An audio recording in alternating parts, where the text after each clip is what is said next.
grabar o... Ahí está grabando. Bueno, es un gusto, una tarea muy grata para mí, la del día de hoy, presentar al homenajeador, Fernando Mazzone, eh, de, bueno, tenemos estrechos vínculos de formación, probablemente. Quería empezar a recorrer, contarles un poco que Fernando es profesor titular en la Universidad de Río Cuarto, también es profesor en la Universidad de La Pampa, es investigador de CONICET y su carrera de grado la hizo en la Universidad de Río Cuarto, el posgrado con la dirección de Felipe, acá en la Universidad de San Luis, y empezó a desarrollar o interesarse por los temas de mejor aproximación que se hacían por el área, por la región, y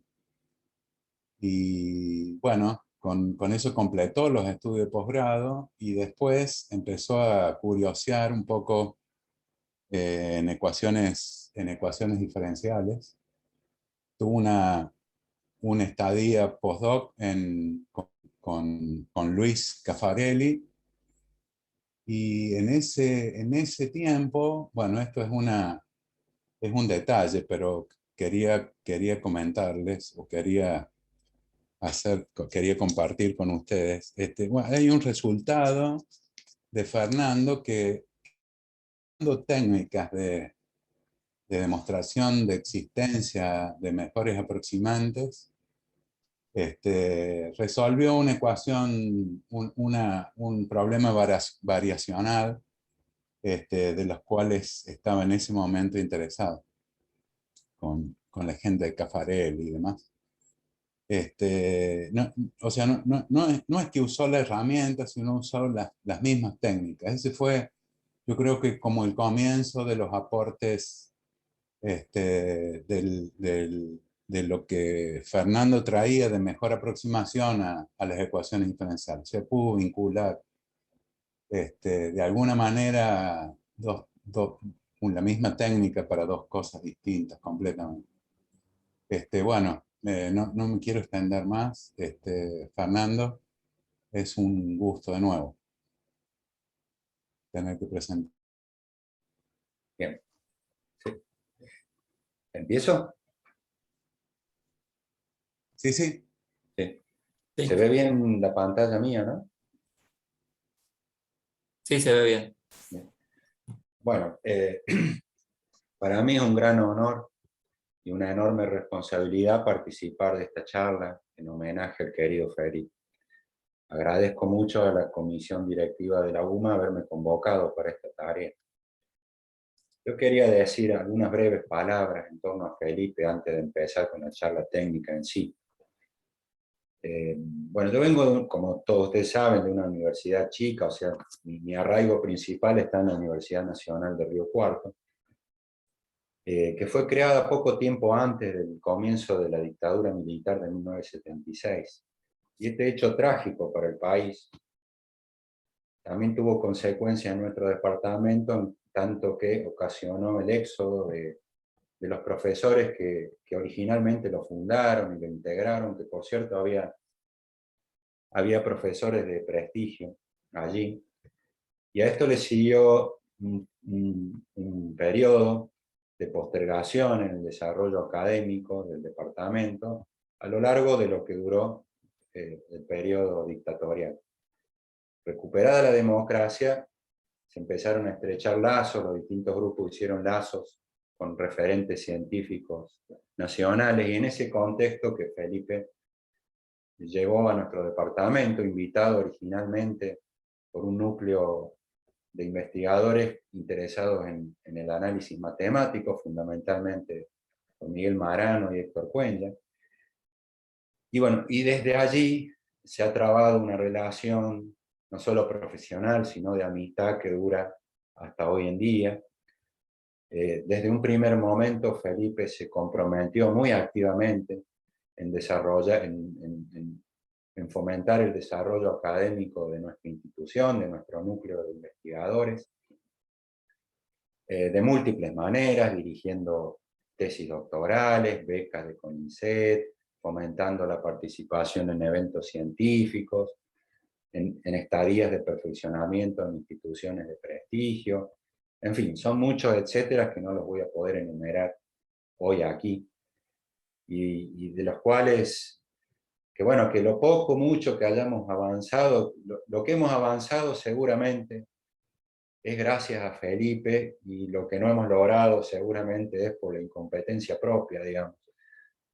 Pero lo que sí es que lo que hemos logrado se lo debemos a Felipe, y no creo hablar solo en nombre mío propio, sino por supuesto, de todos mis compañeros de trabajo de Río Cuarto, por las segundas generaciones de investigadores que se formó a partir del trabajo pionero de Felipe, y por supuesto de investigadores en otras instituciones, porque no fuimos los únicos beneficiados tampoco por los conocimientos y por la predisposición de Felipe, sino que hay una red de investigadores distribuida en varias instituciones del país.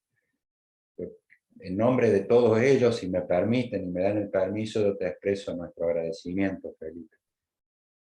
Y como no todo fue, bueno, este es un poco el núcleo que yo les decía, ¿no? Algunos, pocos, no están todos los que yo quisiera en esta foto. Estamos ahí junto con Sergio. Ahí está Miguel Marano, Cuenya, Fabián. Pero bueno, falta mucha gente en esa foto. Fue la que conseguimos, ¿no? La más numerosa que conseguimos. Bueno, les decía, no todo fue matemática todo este tiempo, sino que pasamos momentos de esparcimiento, y también hay que agradecerte, Felipe, y a Carmen también, por la hospitalidad con que siempre se nos recibió, con las caminatas por los cerros, aunque de verdad nos cansaba, Felipe, un poquito con esas caminatas, pero bueno, fueron momentos que los recuerdo hasta hoy en día. Y personalmente también te quería agradecer por el acompañamiento en los momentos difíciles de la vida, que por ahí uno, por haber estado presente allí, en esos momentos que a uno le tocó vivir. Bueno, dicho todo esto, vamos a pasar a la charla en sí. Yo pensé que la mejor forma de homenajear a Felipe es hablando de los trabajos de Felipe. Por supuesto que no me voy a poder referir a todos los trabajos de Felipe, sino que bueno, tomé alguna selección de ellos para tratar de armar una charla que de alguna manera recorriera la carrera de Felipe, empezando por los trabajos que hizo, yo creo, en torno a su tesis doctoral con Néstor Riviere, y llegando a artículos más recientes. Si hay un lugar común en toda la obra de Felipe, es que siempre de alguna manera trató con procesos de aproximación de funciones. Esto es, dada una función, encontrar otras que estén cerca de la primera y que tengan alguna propiedad deseada o que pertenezcan a algún conjunto preestablecido. De este tipo de problemas, Felipe abordó varios, yo me voy a referir solo a dos, que son las aproximaciones de la identidad y la aproximación por sigma retículos. Y de estos dos, a su vez, voy a hacer un recorte dentro de estos dos, porque tampoco los podemos desarrollar por completo, todos los aportes que hizo Felipe en cada una de estas líneas. De modo que vamos a empezar con las aproximaciones de la identidad.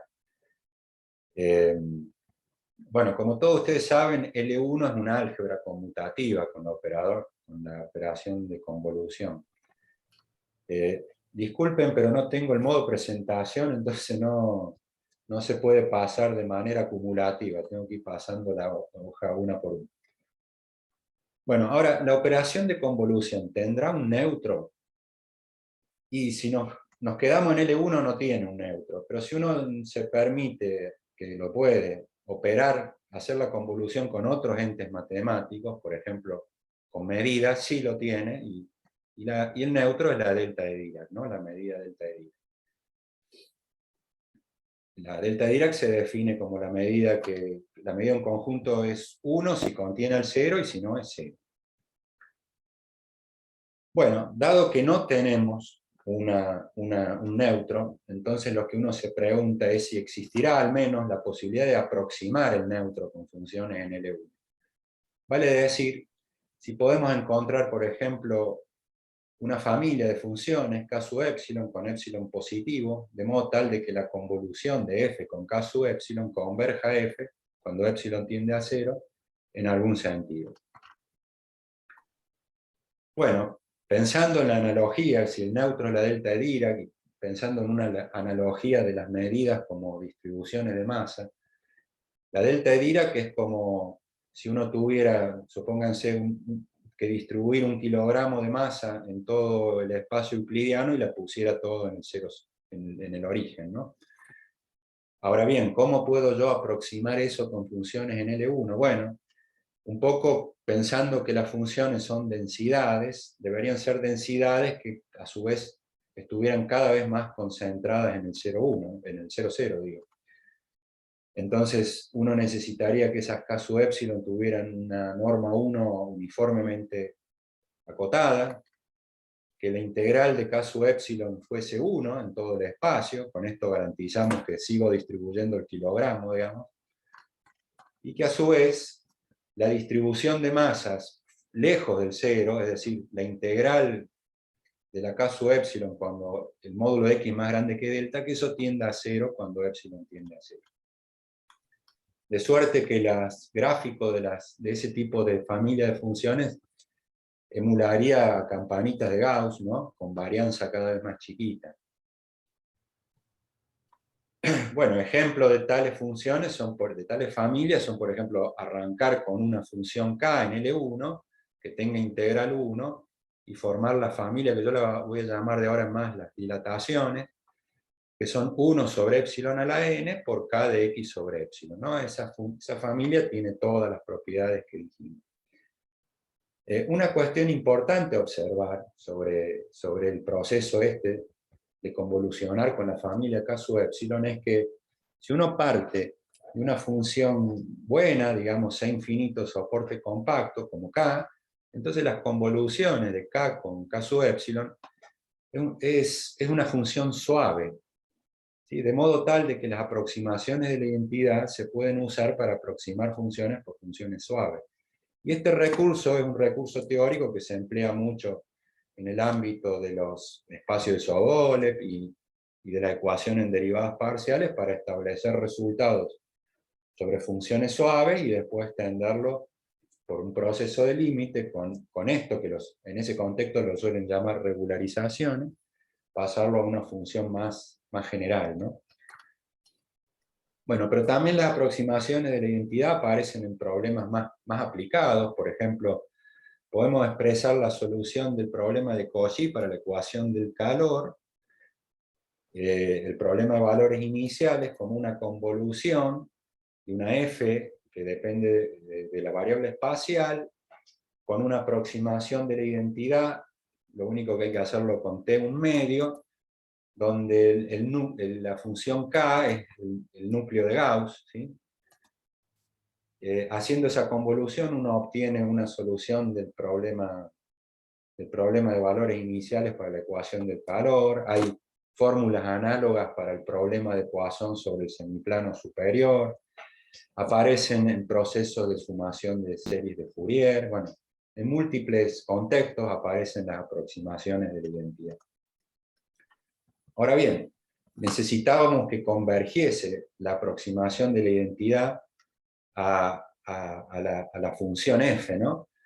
¿En qué sentido lo hace? Bueno, uno por técnicas elementales, digamos, desigualdad de Helder y ese tipo de cosas, puede demostrar que la aproximación de la identidad converge para f en LP en norma P, ¿no? Y también se puede demostrar que si f es continua, convergen uniformemente sobre conjuntos compactos. Ahora bien, el problema difícil de abordar es ver que convergen en casi todo punto. Y ese problema está relacionado con problemas de acotación del operador maximal asociado, que en breve digo lo que es.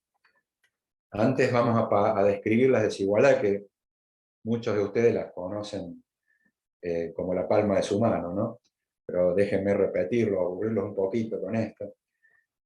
Si tenemos un operador TDLP en un espacio de funciones medibles, vamos a decir que es tipo débil PQ.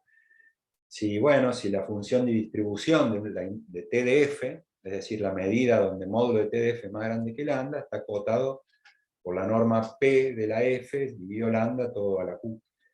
Y vamos a decir que es de tipo PQ fuerte, si es acotado, DLP en LQ. Bueno, ¿cómo se relaciona la cuestión de la convergencia de las aproximaciones de la identidad con este tipo de desigualdades? Bueno, eso está explicado en el siguiente teorema. Si uno tiene una familia de operadores lineales de LP sobre LP y forma lo que vamos a llamar el operador maximal asociado, que lo vamos a denotar siempre con una estrellita arriba, T estrella de F, entonces es el supremo sobre epsilon de T sub epsilon de F. Entonces, si este operador maximal, T estrella, es de tipo débil PQ, entonces el conjunto de las F en LP, tales que T sub epsilon de F en X convergen casi todo punto a F, es cerrado en LP. Y bueno, la utilidad de este teorema es evidente si uno demuestra que esta convergencia se da en algún conjunto denso de funciones, invocando este resultado nos va a salir para toda F en LP. Y esa es la herramienta que se usa. Otra herramienta importante en todas estas consideraciones es la función maximal de Hardy-Littlewood, por todos conocida, que se define por medio de esta expresión, que no es ni más ni menos que el operador maximal asociado a los operadores de convolución con la familia de dilataciones generada por la función K, que es la característica sobre la bola de radio 1, y centro en 0, dividido por la medida de esa bola, ¿no? Coinciden, excepto quizás por la posición de los módulos donde lo hemos puesto, pero digamos que coinciden si F es mayor o igual que 0. Bien, es por todos conocidos que la función maximal de Hardy-Littlewood, un teorema súper clásico, es que es de tipo débil 1, 1, y de tipo fuerte PP para P más grande que 1 y menor o igual que infinito. Bueno, yo voy a describir ahora el resultado que yo creo que era el mejor conocido sobre convergencia puntual en los tiempos en que Felipe hizo su investigación. Para eso vamos a considerar funciones radiales. Las funciones radiales son funciones en L1, que dependen solo del módulo de su argumento y no de la dirección, y a su vez vamos a considerar funciones radiales que van decreciendo a lo largo de rayos que emanan del origen.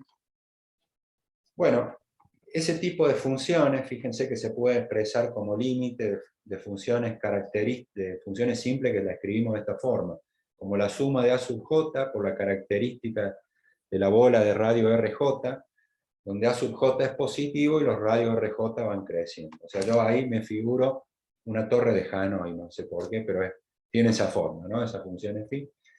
Cuando ustedes hacen la convolución de esta función phi con una función f cualquiera, entonces haciendo operaciones elementales llegan a que eso es menor o igual que la norma 1 de la phi por la función maximal de Hardy-Littlewood de la f.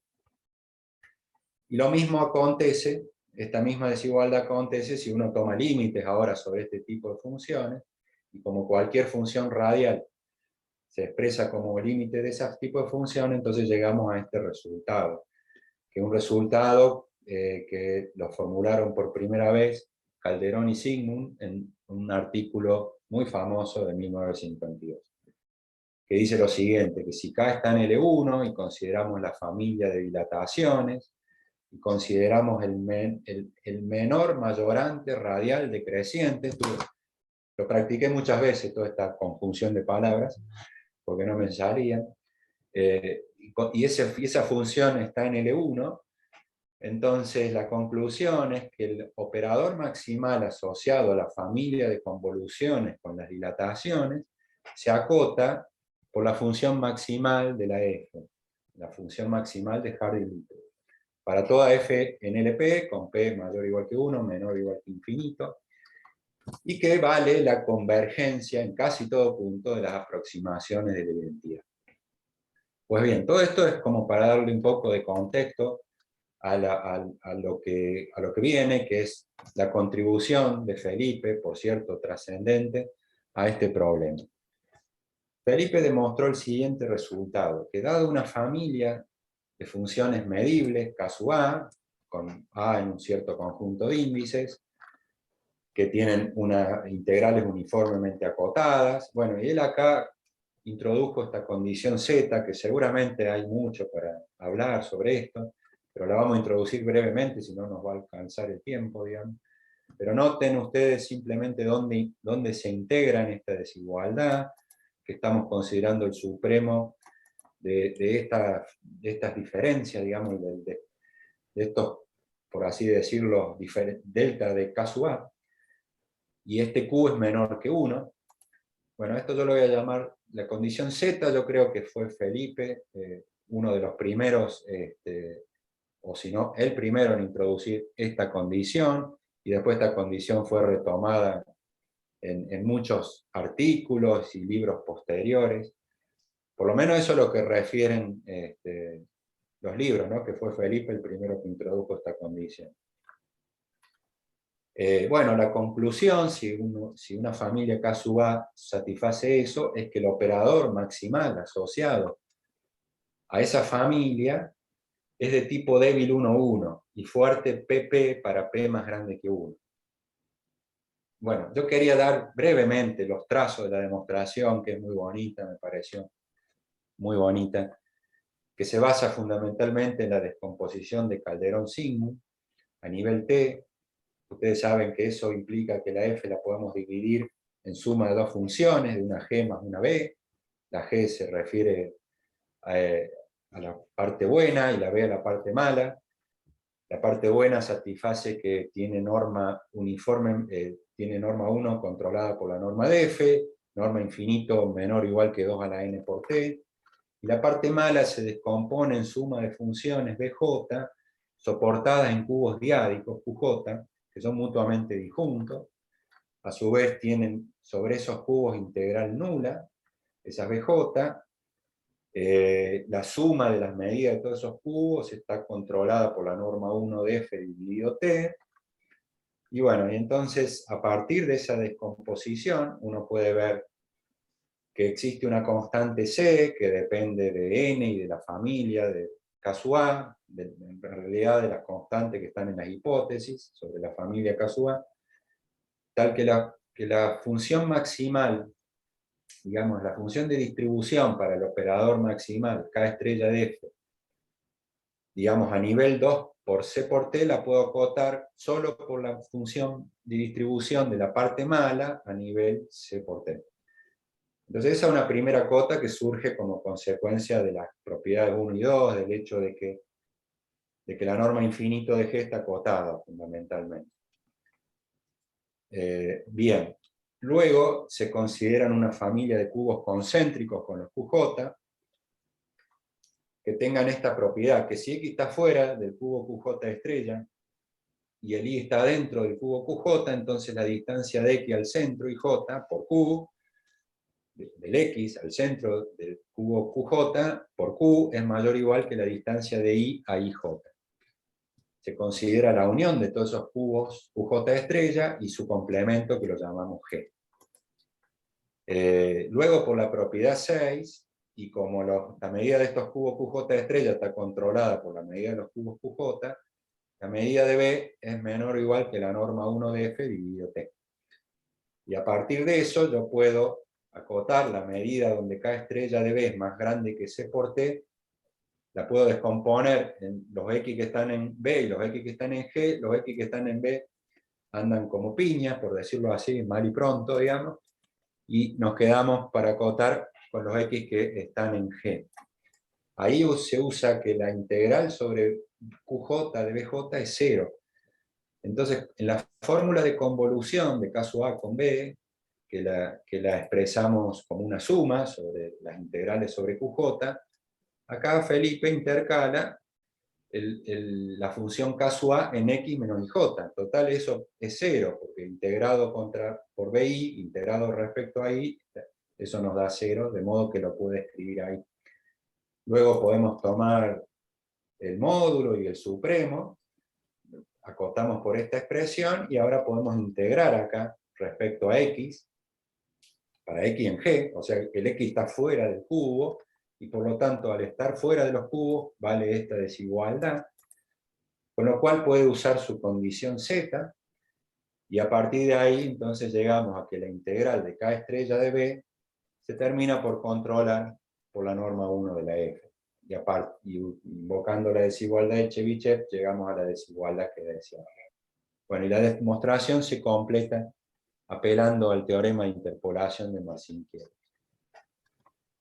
Bueno, a partir de este resultado, entonces Felipe pudo establecer otro, que es bajo qué condiciones se puede esperar la convergencia de las aproximaciones de la identidad. Y a la vez introduce una hipótesis, por suerte mucho más fácil de entender y de aplicar que la condición Z para verificar las hipótesis del teorema.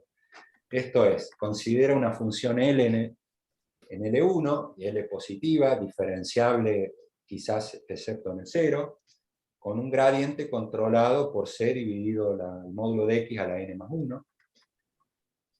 Bueno, considera una función K de módulo controlado por esta L, y considera las dilataciones asociadas a esa familia K. Y entonces la conclusión es que el operador maximal asociado a esa familia de convoluciones es de tipo débil 1,1, fuerte PP, y que además las aproximaciones de la identidad convergen a F, ¿no? Bueno, acá no supuse que la integral de K es 1, por eso hay que poner la integral acá. Bueno, algo importante que observó Felipe es que su teorema 2 implica el resultado de Calderón-Sigmund, en el sentido de que si uno tiene una función K acotada por un mayorante radial decreciente, entonces puede construir un mayorante como la función L de su teorema, y de ahí, entonces su teorema 2 implica el resultado de Calderón-Sigmund. Y después aplica su teorema a otros casos muy interesantes por cierto, digo, como por ejemplo cuando tiene una función K con una singularidad distinta del origen. La importancia del origen acá es que es el origen de las dilataciones, ¿no? Y él considera funciones K que tienen singularidad en otra parte, y establece teorema de convergencia de las aproximaciones de la identidad para ese tipo de funciones.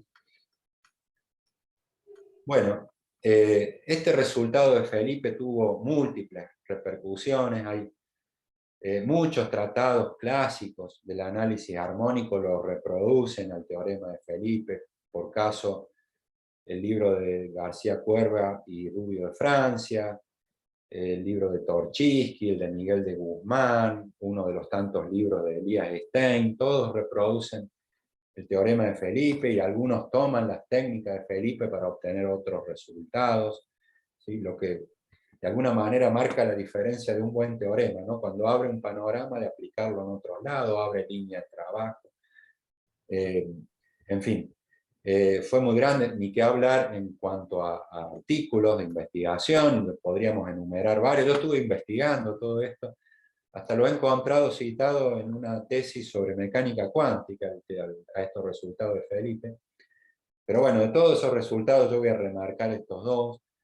Un artículo de Ferferman de 1986 que se llama Una nota sobre un lema de Soo, donde generaliza estos resultados de Felipe a ciertos espacios productos, y un artículo de nuestro querido Hugo, donde generaliza el teorema de Felipe a espacios de tipo homogéneo.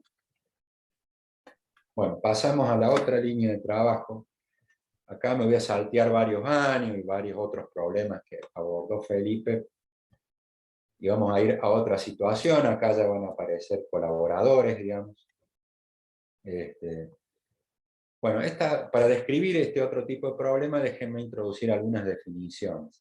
Acá no vamos a trabajar sobre RN, sino sobre un espacio de medida más abstracto. Vamos a tener un espacio de medida omega con una sigma álgebra A y una medida mu positiva, y un subconjunto de A lo vamos a llamar un sigma retículo si contiene el vacío y el total, y si es cerrado bajo intersecciones y uniones numerables, ¿no? No es una sigma álgebra, un sigma retículo, porque obviamente no contiene los complementos del conjunto. Y tal es así que en realidad la familia de los complementos de los conjuntos en un retículo forma en sí mismo otro retículo que lo llamamos el retículo dual. Bueno, y se define función medible respecto a un sigma retículo de la misma manera que se lo hace en una sigma álgebra, ¿no? Bueno, ejemplo de sigma retículo, obviamente una sigma álgebra en un sigma retículo. Otro ejemplo es si ustedes en Rn definen el orden natural de n-uplas como una n-upla menor o igual que otra, si componente a componente lo son, entonces, y definen que un conjunto lo llaman final, si cada vez que un X está en C, todas las n-uplas mayor o iguales que también están en C, entonces la familia de los conjuntos finales forma en sí mismo un sigma retículo. Y el caso es que una función es medible respecto a ese sigma retículo si es monótona no decreciente respecto a ese orden, ¿no? Bueno, es el problema de encontrar mejores aproximaciones, que ya lo voy a introducir más adelante, respecto a funciones medibles, respecto a sigma álgebra, y respecto a funciones monótonas, es un problema tratado en la literatura ampliamente. En el caso de la sigma álgebra conduce al concepto de esperanza condicional, que ya vamos a introducir, y en el caso de las funciones monótonas es habitual en estadística no paramétrica, ¿no? Se usa ahí.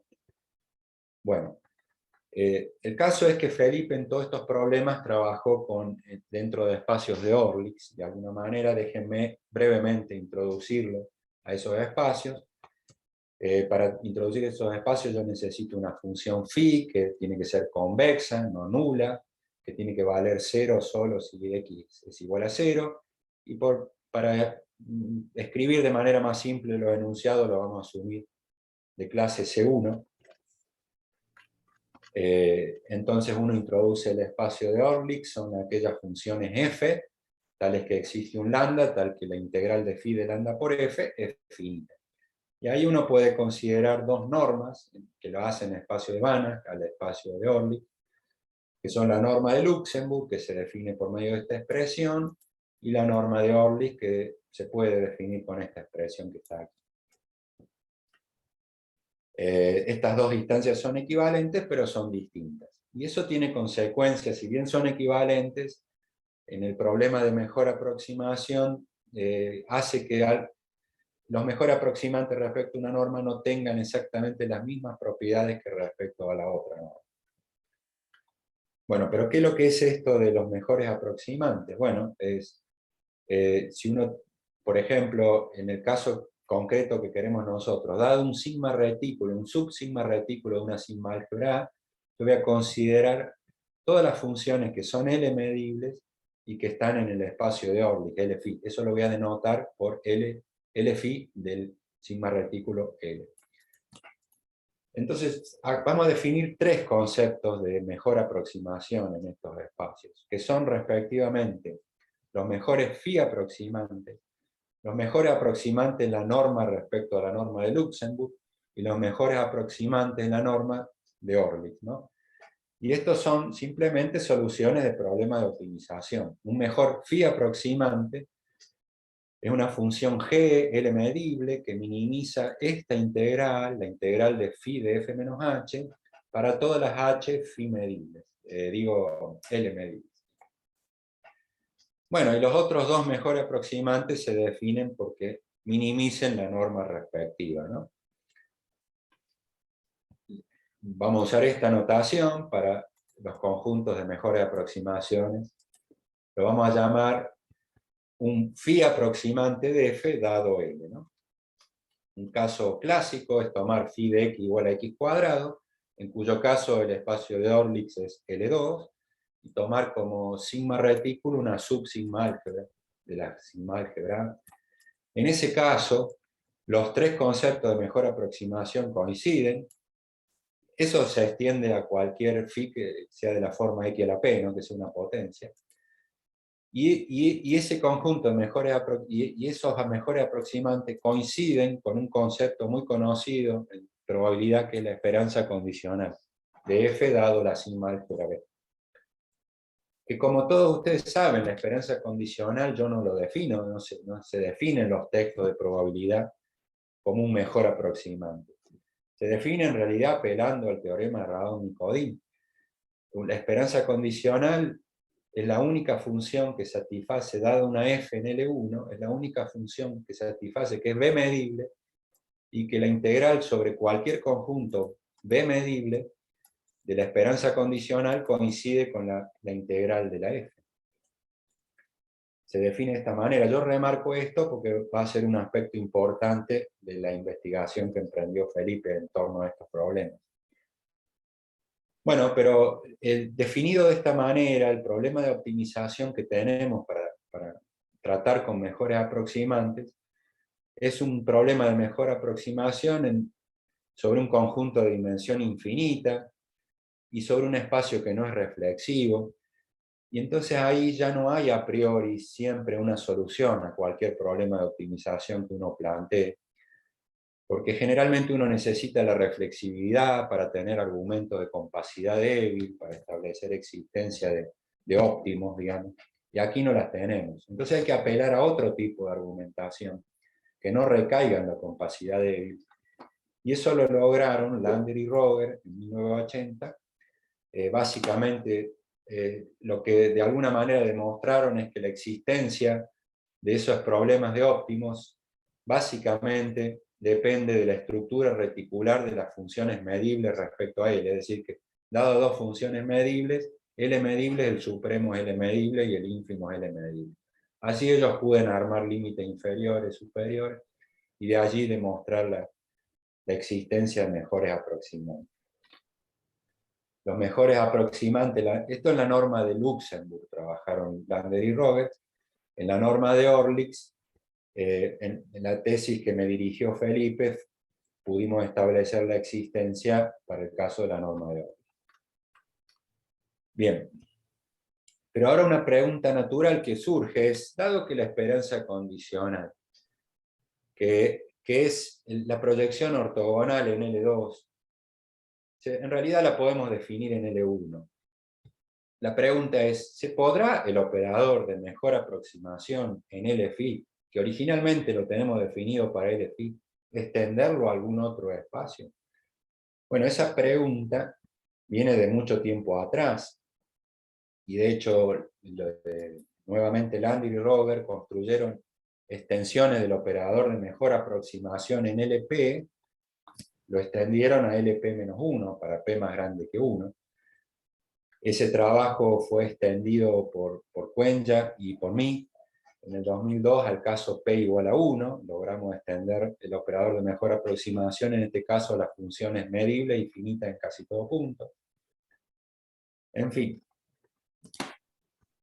Pero queda la cuestión de cómo extenderlo en un espacio de Orlix. Bueno, acá tenemos que traer unos conceptos definidos hace mucho tiempo atrás, por Brum y Johansen. Lo que de alguna manera necesitamos es un análogo al teorema de Radon-Nikodym, algo que oficie de teorema de Radon-Nikodym. Y es lo que construyeron de alguna manera Brum y Johansen en 1970. Ellos introducieron este concepto. Dado una medida con signo, dado una medida con signo en A, definían una sigma álgebra A, y un subsigma retículo de A, llamado L, a un conjunto P de L lo llamamos mu positivo si para todo D en el retículo dual la medida de P intersección D es mayor o igual que 0. Y un conjunto se llama mu negativo si está en el retículo dual y la medida de ese n intersecado C es menor o igual que 0 para todo C en el retículo. Entonces, con ese concepto, Brun y Johansen definen este otro, que es el de función de Lebesgue-Radon-Nikodym. Dado una familia de medidas MUSU-A con ANR, en realidad no es una familia tan arbitraria, tiene algunas condiciones que omití escribir, básicamente, que van decreciendo las medidas cuando A crece. Bueno, y supongamos que tenemos un subsigma retículo de A, entonces una función L medible G se llama una función de Lebesgue-Radon-Nikodym para la familia MUSU-A dado L, si el conjunto donde G es más grande que A es MUSU-A positivo para todo A en R, y el conjunto donde G es más chico que A es MUSU-A negativo para todo A en R.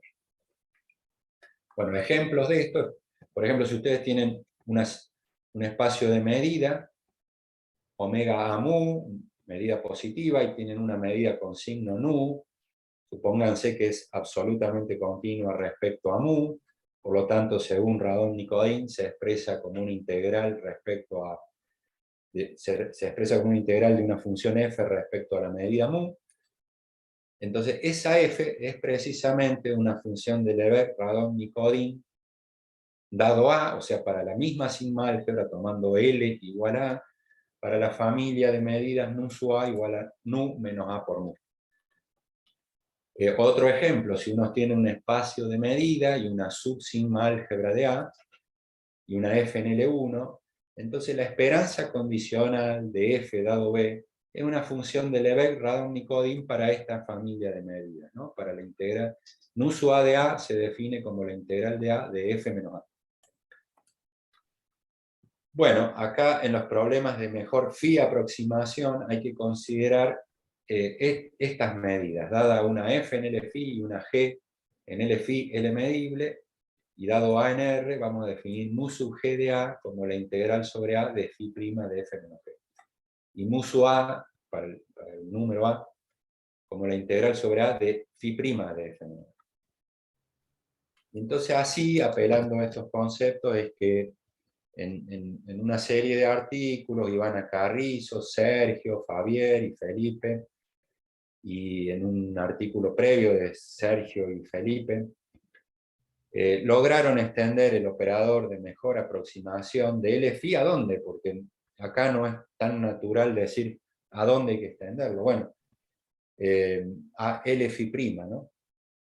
A ese espacio lo lograron extender, que cuando la función phi es delta 2, esto es que existe una constante k, que phi de 2x es menor o igual que k por phi de x, entonces L phi está contenido en L phi', de hecho más grande, entonces por eso es una extensión, ¿no? ¿Y cómo lo extendieron? Bueno, ellos hicieron esta definición, dado un sigma retículo, L y una F en L phi', entonces G lo llaman una mejor phi aproximación extendida de F, si solo si G, bueno, está en L phi' y es L medible, y además satisface que el conjunto donde G es más grande que A es mu sub G positivo para todo A, donde mu sub G es la medida que definimos antes, ¿no? Y el conjunto donde G es más chico que A es mu sub G negativo para todo A en R. Y denotan al conjunto de mejores aproximantes con el mismo símbolo de antes, con una tilde arriba. Ese es el conjunto de los mejores aproximantes extendidos. Y pueden ver que estos conjuntos de mejores aproximantes satisfacen las siguientes propiedades. Bueno, en primer lugar, que es no vacío ese conjunto de mejores phi aproximantes extendidos, que en efecto extiende al operador de mejor aproximación, cuando f está en el phi coinciden. Eso en realidad lo habíamos obtenido con Héctor Cuenda en el 2005, que si G es un mejor aproximante, entonces G es una función de Lebesgue-Radon-Nikodym dado L para la familia mu sub A, que el operador de mejor aproximación extendido es monótono. Acá hay que definir el concepto de monotonía cuando uno tiene funciones con valores en conjunto, que si phi es estrictamente convexa consiste de un único elemento, ese conjunto de mejores aproximantes extendidos. Y bueno, y que es monótono, si phi es estrictamente convexa, que es monótono continuo, el operador de mejor aproximación, es decir, es continuo con límites crecientes o decrecientes, y que es phi esperanza invariante. Esto es que la integral de phi' de f menos el mejor aproximante extendido es 0. Siempre todo esto suponiendo que es estrictamente convexa, de modo tal de que haya uno solo, ¿no? Bueno, otro problema abordado por Felipe y Sergio y Ivana es el de caracterización de la caracterización que podemos llamar caracterización funcional del operador de mejor aproximación. ¿Qué entiendo por eso? Bueno, vamos a un ejemplo que lo vamos a entender más en un ejemplo. Hay caracterizaciones de esperanzas condicionales que vienen de hace mucho tiempo atrás. En general, cuando uno dice caracterizarla, se está refiriendo a caracterizarla a partir de propiedades fundamentalmente algebraicas, simples, como ser el siguiente teorema obtenido por Moy en 1954. Que si tienen un operador T de L1 en L1, que es lineal, que es no expansivo, que aplica funciones acotadas en funciones acotadas, que tiene esta propiedad. Fíjense, lo de antes es importante resaltar que el L infinito tiene una propiedad importante, que es un álgebra, o sea, ustedes toman dos funciones en el infinito, el producto está en el infinito. Por lo tanto, tiene sentido cuando f y g están en el infinito, y por la propiedad M3, tiene sentido esta identidad, T de f por T de g es T de f por T de g, y que T de 1 es 1. Entonces la conclusión a la que arribamos hoy es que existe una sigma álgebra B, tal que T de f es la esperanza condicional de f dado B. Pues bien, este es el tipo de problemas que quisieron abordar Felipe con Sergio y Ivana.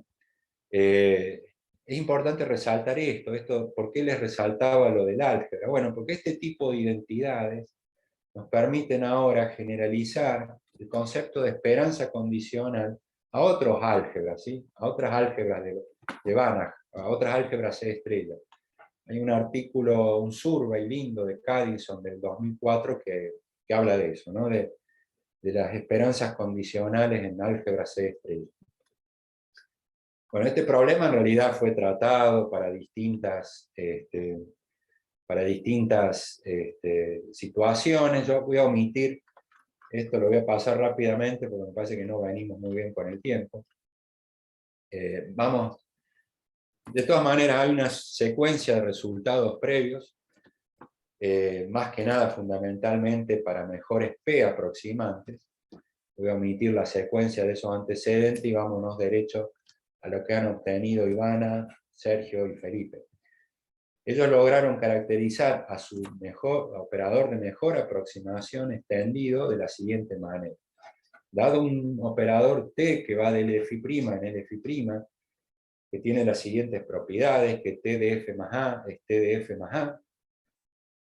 Si lo digo así parece que estuviera diciendo lo mismo, ¿no? Pero ustedes estarán viendo la filmina, la A está por fuera del argumento de T en el segundo miembro, que T es idempotente, que es monótono, que tiene esta propiedad algebraica, que T de F más menos un medio de T de F es 1 más menos un medio de T de F, que T es phi esperanza invariante, que era la propiedad que introducimos en la lista de propiedades, ¿no? Bueno, el que es débil monótono en cero, esto es esta condición un poco técnica. Entonces, a partir de esas hipótesis, inferimos de que existe un sigma retículo L, tal que T de F es el operador de mejor aproximación extendido de F dado L. Creo que la phi es estrictamente convexa en este teorema para que haya unicidad, ¿no? Bien. No les voy a dar la prueba de esto porque es muy larga, pero sí me pareció, no sé, útil o interesante dar algunos tips de la prueba, digamos. En primer lugar, para encontrar el sigma retículo L, lo que hay que hacer es definir el conjunto H de todas las funciones f que el operador T las deja invariantes, que T de f es f. Y a partir de las propiedades que se suponen sobre T, uno puede demostrar que este H es un retículo de funciones, es decir, cerrado por supremos e ínfimos y contiene los límites crecientes de funciones y los límites decrecientes. Y entonces ahí uno define L, lo que va a oficiar de sigma retículo, como el conjunto de todos los A en la sigma álgebra, tales que la función característica de A pertenece a esta H. Y por las propiedades previamente demostradas sobre H, se puede ver que este L es un sigma retículo. Después, apelando inductivamente a la propiedad 4, la propiedad algebraica, podemos observar que 3 medios a la n por h está contenido en h. O sea que si yo a una función en h la multiplico por 3 medios a la n, nos da otra función en h. Y a partir de ahí, si yo tengo una f en h, puedo formarme esta función fn, 3 medios a la n por f menos b, a eso le tomo supremo con 0, y al resultado de todo eso le tomo ínfimo con 1, y se puede ver que esas funciones fn convergen a la característica de f dado b. Y así esa función también está en h, y por lo tanto el conjunto donde f es más grande que b es L medible, y así vemos entonces de alguna manera que las funciones en h son las funciones que son L medibles. Y bueno, y a partir de ahí la prueba sigue, y bueno, no vamos a omitir los siguientes detalles. Lo que hay que ver es que el h, a su vez, el operador de mejor aproximación, el operador t, el operador de mejor aproximación dado esa sigma álgebra, y donde hay que usar la caracterización y demás. Pero vamos a omitir toda esa parte de la prueba. El otro problema que abordaron Felipe y sus colaboradores fue problemas relativos a martingalas. Una martingala, ustedes saben, en teoría de probabilidad, una martingala es una sucesión de variables aleatorias, xy, que satisfacen que la esperanza condicional de xk, dada la sigma álgebra que generan todas las variables anteriores, es el xk. Esto de alguna manera los probabilistas dicen que la mejor estimación, si lo xk es observaciones que se van dando en el tiempo, que la mejor estimación, la mejor adivinanza que puedo hacer para un tiempo futuro es lo que ocurrió hoy, digamos, en cierta forma. Bueno, eso es una esperanza condicional.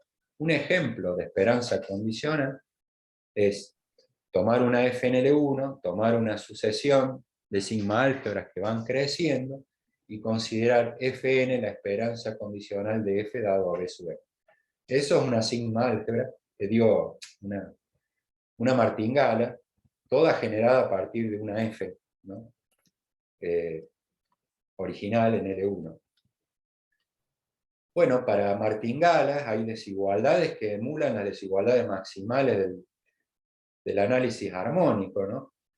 Por ejemplo, las desigualdades de Dog, que dice que si tengo una martingala y P es mayor o igual que 1 y lambda es mayor que 0, entonces la medida, que acá es una P, la medida porque es una probabilidad, la probabilidad de que el máximo de los módulos de xk sea mayor o igual que lambda, fíjense que esto oficia ahora como de operador maximal, tomar el máximo de las variables aleatorias, es una cantidad finita en principio en esta desigualdad, ese máximo, es menor o igual que 1 sobre lambda a la p por la norma p de la xn. Esto es la desigualdad débil pp.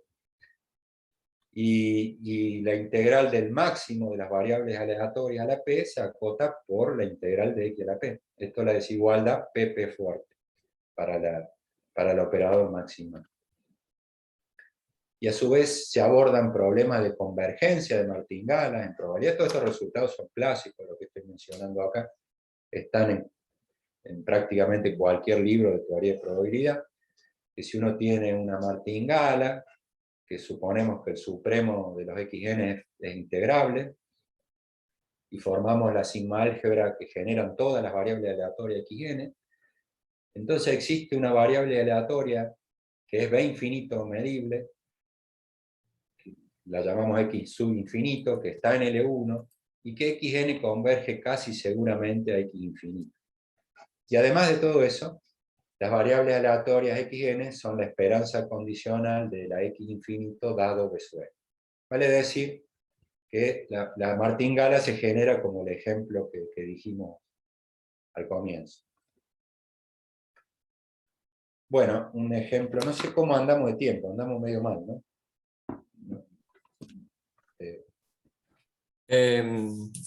5 minutos más o menos. Bueno, me voy a saltear este ejemplo, ¿no? Lo digo brevemente, si uno considera los intervalos diádicos de R y considera la sigma álgebra, o sea, los intervalos de la forma J sobre 2 a la n, J más 1 sobre 2 a la n, entonces la función maximal, y considera la sigma álgebra que generan estos intervalos, entonces la función maximal asociada a la esperanza condicional esa es la función, lo que en análisis armónico se llama la funcional maximal diádica, ¿no? Bueno, y esto hay generalizaciones y extensiones de este concepto ahora no a esperanzas condicionales, sino a mejores aproximantes, dados sigma álgebra, dados sigma retículos, y mejores phi aproximantes. Bueno, esta también es una larga lista de antecedentes que yo me voy a omitir, decir, pero básicamente consiste, vamos a mencionar este último acá, que es de Landry y Robert, que dice que si tienen una sucesión de sigma retículos, que convergen a un sigma retículo L infinito, esto es que la unión de ellos, bueno, que se van encajando, y que el sigma retículo que genera la unión de ellos es el L infinito, eso quiere decir que crezcan el infinito. Entonces Landry y Robert demuestran que la martingala, por decirlo así, considerando P mejor aproximante en LP, converge casi seguro para toda F en LP-1, y fuerte en LR para R mayor o igual que P-1. Y a su vez que el operador maximal asociado es P-1, P-1 débil, y es RR fuerte para R más grande que P-1. Eso después lo extendimos con Cuenya al caso P igual a 1. Bien. La convergencia de martingalas la pudieron obtener Carrizo, Fabier y So en un artículo del 2008 para sigma álgebra, para una sucesión de sigma álgebras crecientes, para una phi, C1 convexa, bueno, todas las propiedades que tiene que tener, para una F en L phi prima, es decir, están aplicando su mejor operador de mejor aproximación extendido, para G sub n, que la tomamos dentro de los conjuntos de mejores aproximantes extendidos. Fíjense que acá no hay unicidad. Como no hay unicidad, yo no puedo esperar que esto converja, pero sí que podemos armar límites superiores e inferiores, y cuando uno arma límites inferiores y superiores, son unos mejores aproximantes extendidos de F, dado la sigma álgebra límite, que es la B infinita. Bien, las desigualdades asociadas al operador maximal fueron obtenidas por Felipe y por mí en un artículo del 2006, que básicamente dice, bueno, bajo ciertas hipótesis de phi, si uno tiene una sucesión de sigma retículos encajados, de una F no negativa, si tomamos Fn mejores aproximantes, acá no son extendidos, son mejores aproximantes de F dado L sub n, y tomamos el supremo de esos mejores aproximantes, entonces obtenemos esta desigualdad que la podríamos referir como que el operador maximal es phi prima débil, algo así sería. Después el Hugo me va a corregir si no es así. Pero sería un poco eso, me parece. Esto pasa para todo alfa, ¿no? Y bueno, y después nos quedan las desigualdades fuertes, es decir, en este caso estamos pensando en desigualdades que tengan este aspecto, que la integral de encontrar para qué funciona psi, la integral de psi del f estrella, de la función maximal, es menor o igual que c de psi de f. ¿Para qué psi vale esto? Acá no queda claro. Cuando eran p aproximantes nos íbamos a p-1. ¿Y acá dónde nos tenemos que ir? Y la desigualdad fuerte valía para toda q más grande que p-1. ¿Y acá hasta dónde nos tenemos que ir? ¿cuáles son las funciones psi que cumplen la desigualdad fuerte? Bueno, esa pregunta fue indagada en diversos artículos por Javier y por Felipe, por Felipe y por mí, y por Asinas y Sergio. Bueno, una de las tantas respuestas que hay es la siguiente.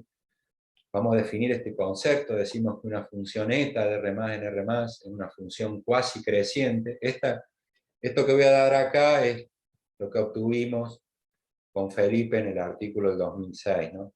Dada una función eta de R más en R más, esta función la vamos a denominar cuasi creciente. Bueno, si básicamente eta de x controla el promedio de lo que está antes de x, digamos, que eta de x por alguna constante ρ es mayor o igual que 1 sobre x por la integral entre 0 y x de eta de t.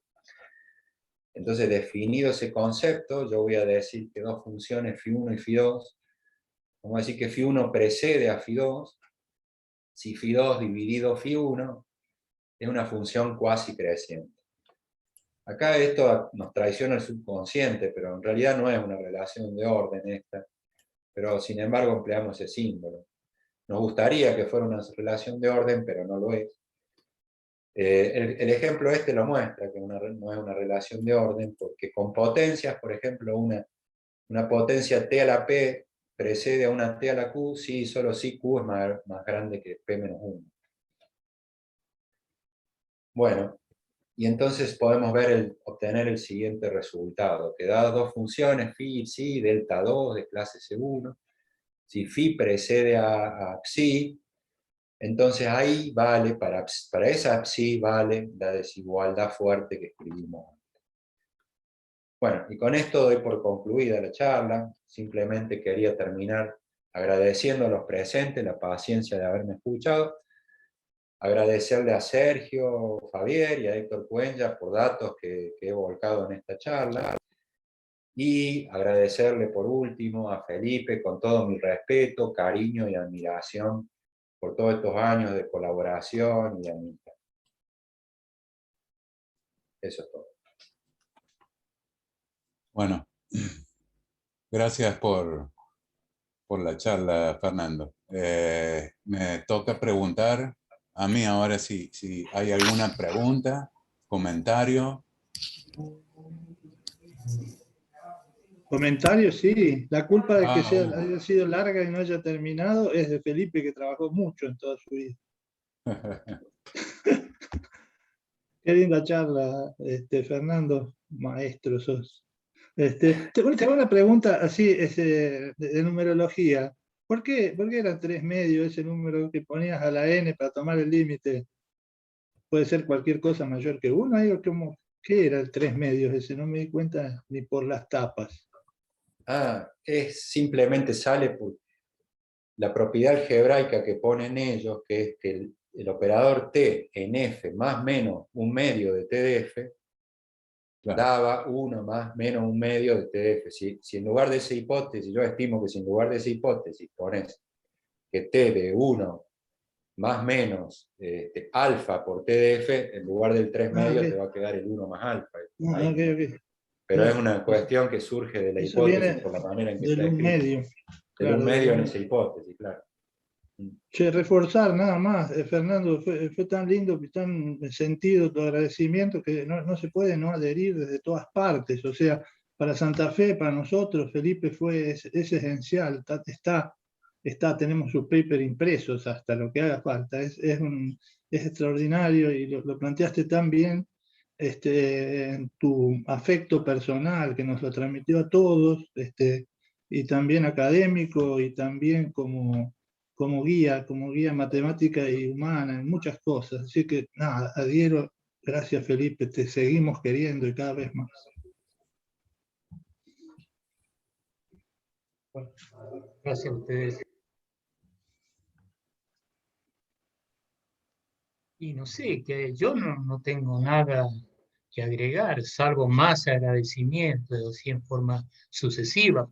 Bueno, es realmente asombroso, digamos, el trabajo que se ha tomado Fernando, y bueno, yo diría que Por mi parte, salvo agradecimiento, no puedo agregar nada. Una pequeña observación, después de ver esto así en forma objetiva, el grave defecto que me veo, que quería hacer tantas cosas, que muchas de esas cosas también han quedado sin concluir, y tal vez habían cosas que se podían haber hecho si uno se hubiera concentrado un poco más en algunos problemas. Pero bueno, ese es un problema que traigo desde niño, así que no se podía arreglar tan fácilmente.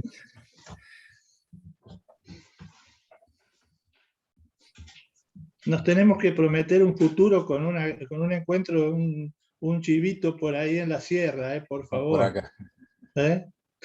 Sí, puede O acá ser, en ¿por qué Santa no? Fe, o un dorado cuando el río vuelva a tener agua acá en Santa Fe también, así que están invitados. Creo que es cuestión de esperar un poco y se va a dar eso. ¿Por qué Sí. no? ¿Cómo no? Sí, señor. Me olvidé de agradecer las caminatas, ¿te las agradecí, Felipe? Sí, sí, lo dijiste.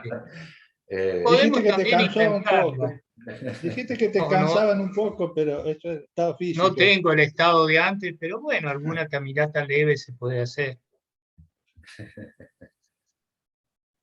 Me acuerdo de una Hasta subida al Cerro La Virgen en Villa General Belgrano. Ah, sí, ese que está justo enfrente. Sí. Se puede Ese subir, para vos debe ser una montañita nomás, ¿no? y Pequeño. bueno, es chico, sí, claro. Cerca de ahí hay lugares muy lindos, en Villa Alpina, que es una de las subidas al Champaquí. También está la Cumbrecita, que para pasear es muy lindo. Y todos son subidas para todo tipo de gente. No hace falta entrenamiento ni nada. Bueno, Bueno, eso según vos, Felipe, Pablo pero debe las estar... veces. La verdad que muchos de nosotros adherimos más al plan de Hugo que al de Felipe. Sí, al plan del chivo. Pues, Bueno, Pablo debe tengan estar un poco de sufriendo. paciencia. Pablo debe estar sufriendo por la devolución por la devolución del Zoom. Así que nada, Sí. gracias Fernando por la charla y por tus palabras en general hacia todo. Así que bueno, Gracias a ustedes, bueno, muchas gracias. No, gracias. Los Gracias, dejamos. Fernando. Bueno. Pablo, Gracias, todo. Bueno. Fer, gracias Felipe, gracias a todos. Gracias a todos. Gracias.